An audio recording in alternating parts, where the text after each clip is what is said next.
Já, ég er svona ákvað að koma bara svona á því að framfæri að Guð er góður. Ég er búinn að fara í nokkur svona trúboð undanfarna daga að segja frá Jesú Kristi og það er alveg magnað hvað Guð er að gera, lækningar og kraftaverk og ég fengi að biðja ásamt öðrum með fullt af fólki til frelsis. Hvað er að frelsast? Segðu, ef þú veist það ekki, þá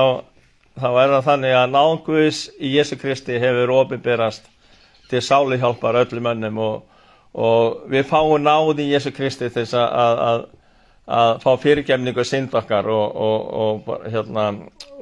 með því að meðtaka Jesú Kristi frelsar okkar að þá fáum við að upplifa fögnuð og gleði himnaríkisins. Fögnuð og gleði heilags anda sem að kemur inn í okkar líf þegar við bjóðum Jesú Krist velkomin. Og í rauninu þá þurfum við ekki að hafa mikla trú í byrjun. Þegar ég bað Jesús að koma inn í mitt líf fyrst að þá hafði ég ekki mikla trú. Ég bara ákvað að athuga hvort það væri raunverulegur og mér var sagt að biðja einfalda bæna að bara bjóða Jesú Krist að koma inn í líf mitt, opna hjarta mitt, opna huga minn og bjóða hann að koma inn í líf mitt og ég gerði það. Ég bað Jesús einfalda að fyrirgefa mér og ég sagði Drottin ef þú ert raunverulegur og ef þú leysir mig frá áfengi eiturlöguna þá mun ég þjóna þér bara alla tíð.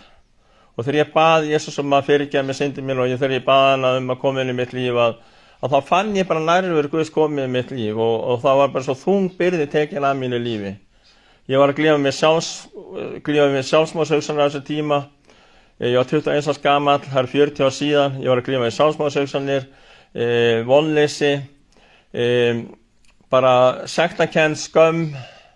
og bara, ég hafði enga tilgang í lífinu og ég var bara að missa stjórnin á lífinu mínu í áfengis- og eiturlyfjaneyslu og þegar ég bað þessara bænar þá bara fann ég nærveru Guðs og kraft hans og hann lyfti byrðin af mér og hann tók löngunin í áfengin og eiturlyfjum frá mér og ég losnaði algjörlega frá þessar áþjón og bara síðan þá hef ég einlæglega leitast við það að kynnast Jesú Kristi betur og gera hans vilja og þjóna honum og alveg frá byrjun þá hef ég haft þessa þrá og löngun að segja öðrum frá að því að Jesús sé raunverulegur og við fórum nokkuð saman á föstudagskvöldið í trúboði niðri í miðbæ Ingólfstorg og vitnuðum Drottin og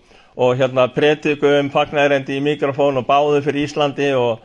við fengum náð þess að biðja með nokkur